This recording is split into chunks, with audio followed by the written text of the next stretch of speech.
Okay, so we're back, and in this video we're talking about slope and rate of change. Now, anytime you see a phrase, rate of change, we're simply just talking about the slope. So that's just another way to talk about the slope. Okay, so just be aware of that. For our purposes, we're mostly going to stick with slope, but just be aware of that phrase. All right, so what's the slope of a non-vertical line? So the slope is just, the slope of a non-vertical line is the ratio of the change in y, and I'm going to use the Greek letter delta. Delta means change, okay? So anytime you see this, it's not, don't think of it as a triangle, think of it as the Greek letter delta, it means change. So it's the change in y, change in our y compared to our change in x. So this change in y, what most people call this is our rise, and this is called our run.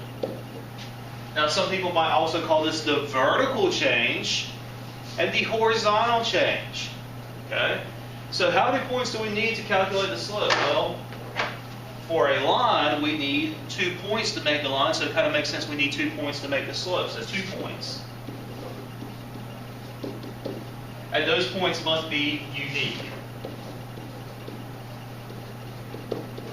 Meaning that those 2 points must be different from each other, okay? You can't use the same point. It doesn't make sense.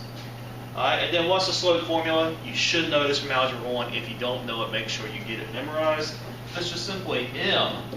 I don't know why I use M. I think maybe it's just M for mountain, how steep the mountain is. But it's just simply y2 minus y1 top of x2 minus x1.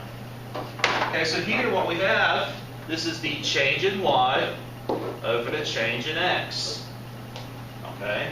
So notice I've got final minus initial.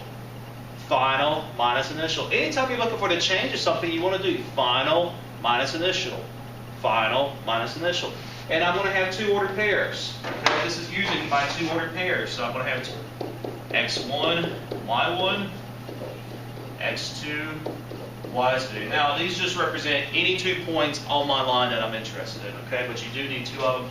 You just plug in what you got. Okay?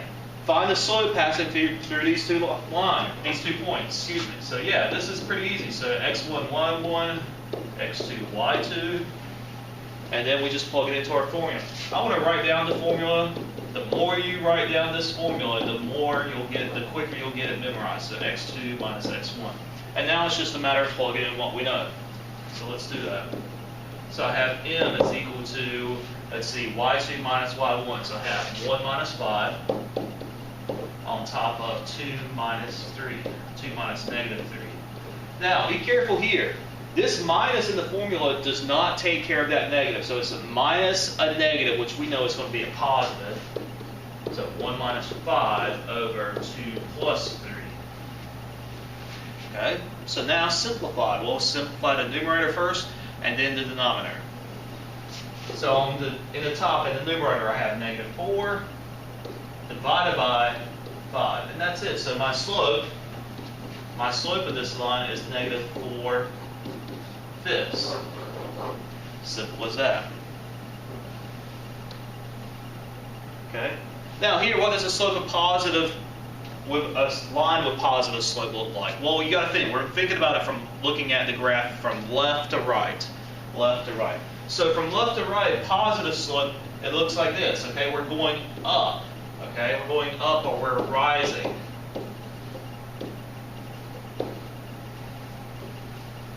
It might help if I can spell it correctly. There we go. We're rising, okay? We're climbing up the mountain. With negative slope, we're going back down the mountain. Okay, we're falling. We're going down the mountain. With zero slope, it's just perfectly flat. This is kind of like your floor in your house or floor in your classroom, whatever you're saying. If it's built to code, that is, it's flat. So it's flat. Or horizontal. We're going to focus mostly on horizontal, okay?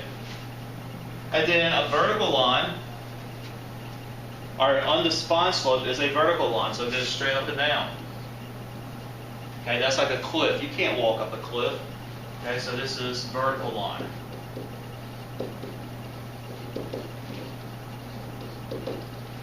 That's all it is. Again, this is going from left to right. So think about it. If it has some type of slope, so slope is like the tilt. How much is your floor tilted? If it's undefined, you can't walk on it at all unless you have special equipment or you're Spider-Man or something. Nobody I know is Spider-Man, so you can't walk up that. All right. We want to tell whether these lines are rises, falls, horizontal, or vertical. So the only way to do this is to figure out the slope for each one. So we're just going to do that. So I'm going to do my slope formula up here. So y2 minus y1 is 2 minus x1. Okay? And I'm just going to go ahead and label my points. x1, y1, x2, y2. For this problem, this would be my... So let's do the first problem first. Alright, so calculate my slope. So I'm just going to plug in what I have. So m equals, well, it's y2 minus y1, so negative 6 plus 4, because I had negative and negative makes a positive, so I went ahead and took care of that. And then x2 minus x1, so 1 minus 3. Alright, let's go ahead and simplify. So negative 6 plus 4 is negative 2. 1 minus 3 is negative 2. So this is positive 1. Okay, so my slope is positive 1. So what that means, I have a positive slope, so I'm rising. So from left to right, my line is going up. I'm climbing up the mountain. I'm climbing up the mountain because I have a positive slope. All right, let's go ahead and do the second problem. This is going to be my x1, y1, x2, y2. And I'm just going to plug into the slope formula again. So it's y2 minus y1. So let's take care of that first. So 5 minus a negative 1. So I really have 5 plus 1 on top of 2 minus 2. So I have 6 up top and a 0 on bottom. Now, what you should automatically recognize is, hey, I'm dividing by 0. And you can never, ever, I don't care what you do, you can never divide by 0. So this is undefined. If you try that in your calculator, you're going to get an error. So based on what we just said, this is a vertical line. So it's a vertical line, so that means we're trying to walk up a cliff. It's undefined. We can't do it. Okay. And what does it mean if two slopes are or two lines are parallel? Well, all that simply means is that the lines never intersect.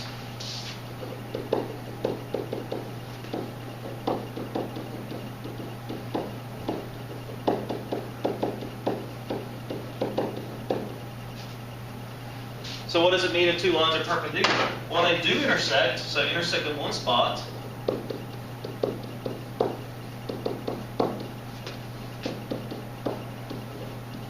At one point and form 90-degree angles.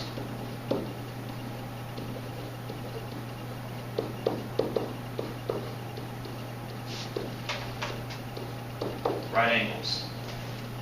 So what's the relationship between the slopes of two parallel lines? Well, essentially all that means is the slope is the same. The slopes are the same.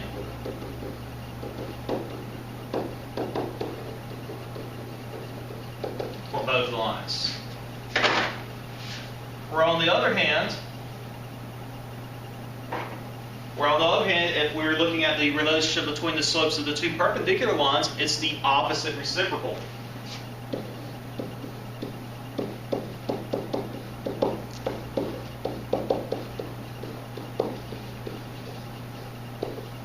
So for instance, opposite, well, we need to know what each one of these words means. So opposite, for us in math language, just means change the sign.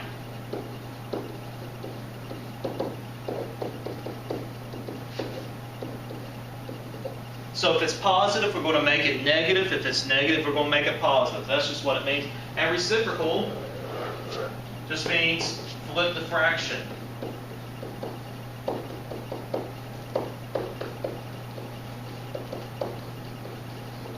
Okay, so for example, if my original slope was 1/2, the reciprocal would be 2. If my original number up here was -2, change opposite sign would be +2. Okay, that's all that I'm talking about. So let's do an example. Okay, tell whether the lines are parallel, perpendicular, or neither. Okay, well, to do that, we have to find the slope of each one of these lines. So I'm going to write my slope formula up here. So M is y2 minus y1, x2 minus x1. All right, so what I'm going to do is, for my first problem, this is my x1, y1, x2, y2. I'm just going to find the slope of one line at a time. So, and I'm not going to show my work for this, so I have -1 minus 3. So up top I have -4. And then on bottom I have 3 minus a -3, so 3 plus 3, so 4, -4 over 6. Well, reduce my fraction, that's -2/3.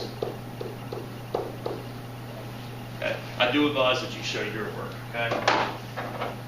Now find the slope for the second line. So I have x1, y1, x2, y2. Okay? So y2 minus y1, well, it's 3 minus -3, so I really have 3 plus 3, which is the slope is 6. Okay? And x2 minus x1. Okay, so x2, so I have 2 minus a -2, so +4. So simplify my fraction as much as I can, that's 3/2. Well, what you might notice is, hey, these slopes are opposite reciprocals. I change the sign, so it's negative, it becomes positive, and I flip my fraction. They're opposite reciprocals. So what that means is, for this problem, these two lines are perpendicular.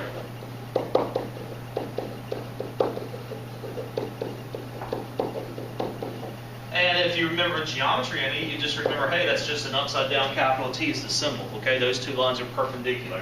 You need to know that symbol. Let's do this next problem. Same type of thing. I need to find the slope of both lines. So I have x1, y1, x2, y2, and I find the slope. So I have 4 minus 1 up top. So that's 3. And then x2 minus x1, so 3 minus the -3. So 3 plus 3 really, which is 6. So this is 1/2. Do the same thing for the next line. So x1, y1, x2, y2. Okay, so it's y2 minus y1. So I have 1 minus a -3. So I have 4 up top. And then 4 minus a -4. So really 4 plus 4, which is 8. So this is also 1/2. Well, check out, my slopes are the same, so these two lines are parallel. And the symbol is just 2 bars right side by side. Now, that's not 11, that's not absolute value, that's parallel lines, okay? So watch out for that symbol. Okay. And that's it for this video, okay? Watch out for slope.